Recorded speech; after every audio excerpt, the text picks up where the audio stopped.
Olá, nono ano, tudo bem? Vamos continuar? Então, vamos lá, firme e forte, a gente vai para esse segundo vídeo, vamos dar continuidade ao que a gente estava falando sobre a República no Brasil.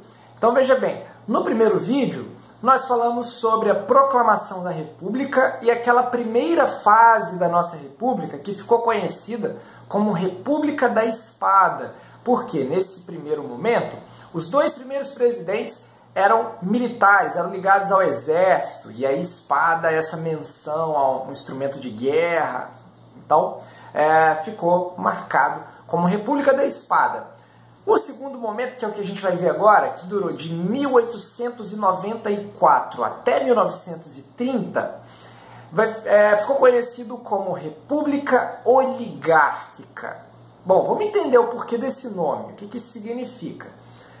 Oligarquia, vocês já devem saber, a palavra oligarquia significa governo de poucos. É quando uma minoria, apenas uma elite, detém o controle da política nacional, né, da política do país. Então, dentro desse contexto aí, quem era essa elite então? Quem eram esses poucos aqui no Brasil? E esses poucos eram justamente os fazendeiros, os proprietários de terra, tá? E especialmente ligados ao café. O café que era o grande produto da nossa economia, era o que mandava nas exportações, né? Era a produção cafeira. Então esses grandes proprietários de terra, esses grandes fazendeiros, eram esses caras que tinham o controle da política nacional, tá bom? E eles ficaram conhecidos em muitos momentos como coronéis. Essa designação ela já é antiga, já vem desde o período do Império, quando foi criada a Guarda Nacional, e alguns desses proprietários, desses fazendeiros, eles eram... foi concedido a eles o direito de ter uma milícia organizada a custo, sendo custeada pelos próprios fazendeiros. E eles ficaram conhecidos então como coronéis. E aí, durante todo esse período da República, esses chefes locais, eles eram chamados de coronéis. Então, cada região, cada município, cada localidade tinha o seu coronel, o seu chefe local. E quais as características principais desses coronéis, né? Esses coronéis eram esses caras que tinham grande propriedade, muitas pessoas trabalhavam nas suas fazendas ou moravam aos arredores. Já lembrando que a maior parte da população brasileira nessa época morava na zona rural, no campo, tá bom? Então esses coronéis exerciam um poder, uma autoridade sobre essas pessoas, e principalmente na questão do voto, na hora das eleições, eles praticamente forçavam essas pessoas a votarem nos candidatos escolhidos por eles. Bem, vocês sabem que as eleições nessa época, nós falamos no vídeo anterior, pela nova Constituição de 1891, o voto ele era aberto.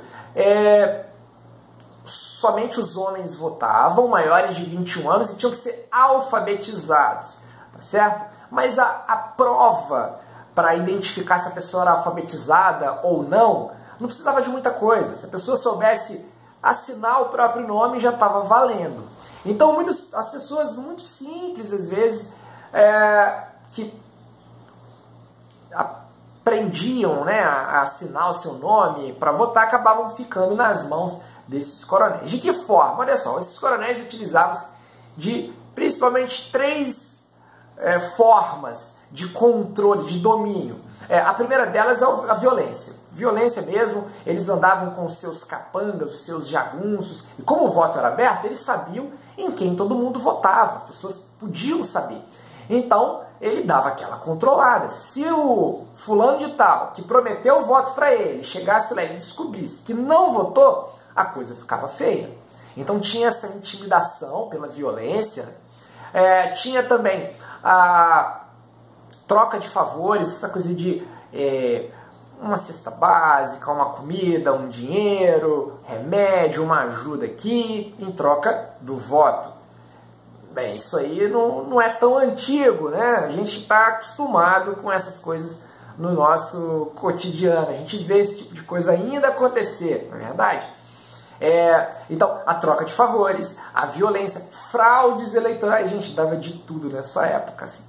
Urna que sumia coincidentemente, faziam alterações nas atas de eleição para favorecer determinados candidatos, falsificava-se identidades, né? A pessoa, muitas vezes, até defunto votava. Pensa aí, gente que morreu há muito tempo estava lá na lista de votantes. Acontecia barbaridades, né? Gente que se passava por outra pessoa para votar no lugar dela, para favorecer um determinado candidato, um determinado coronel. Então, perceba que as fraudes comiam de forma violenta.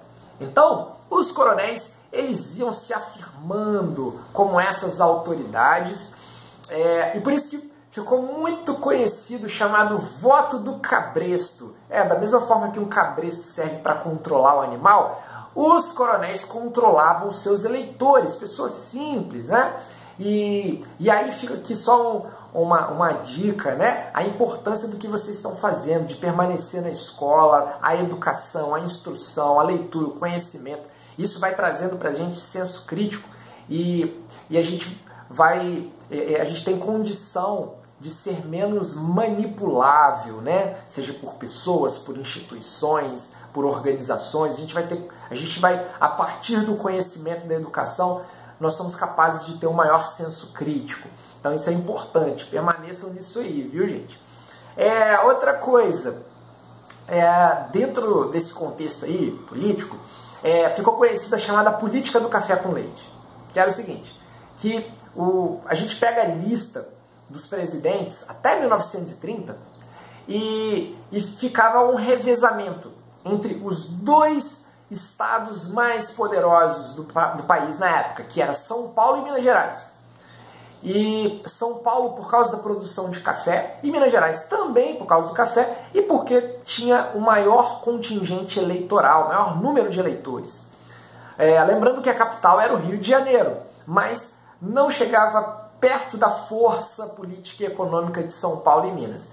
E aí esses dois estados revezavam. Então, ora um presidente era indicado por São Paulo, no outro mandato quem indicava era Minas. São Paulo e Minas. E como o voto era todo controlado por essa rede de coronéis, se mantinha o café com leite. Café representando São Paulo e leite representando Minas Gerais. Tá? Aí você fala assim, poxa, mas e os outros estados concordavam com isso? Sim, porque eram beneficiados pela troca de favores. Eles davam apoio a essas oligarquias de São Paulo e Minas e recebiam benefícios em troca.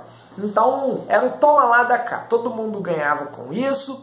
E aí que também tinha a chamada política dos governadores, em que os coronéis, eles ajudavam a eleger os governadores em cada estado, e os governadores ajudavam a eleger os presidentes, que eram de São Paulo e Minas Gerais. Por que eles faziam isso? Davam esse apoio? Para receber benefícios em troca, ok?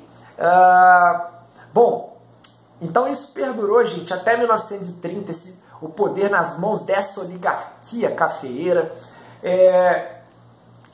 Durante esse período eu já disse para vocês que o café que mandava na nossa economia, tá? Mas não só o café, nós tivemos também outros produtos. A cana-de-açúcar continua a ser desenvolvida, mas não com a mesma força. Aqui na Bahia o cacau se desenvolveu, o tabaco ali na região ali do Recôncavo Baiano, e um determinado momento, pessoal, tivemos um crescimento enorme da produção de borracha. É isso mesmo. Lá na região amazônica, um surto de produção do látex. A Europa passou a ter uma demanda grande por causa da Revolução Industrial, produção de automóveis, bicicletas, pneus. Então, a borracha passou a ser um elemento importante.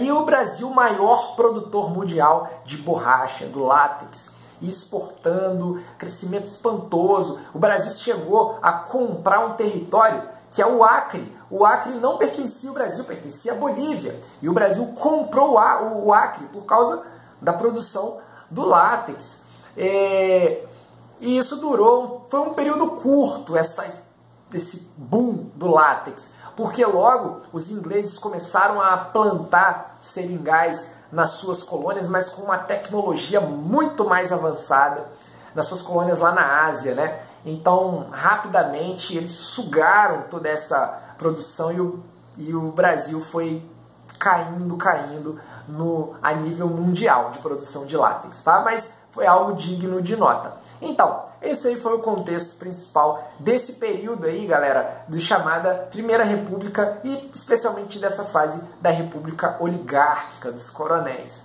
Tá bom, gente? Valeu pra vocês, nos vemos em breve, um grande abraço.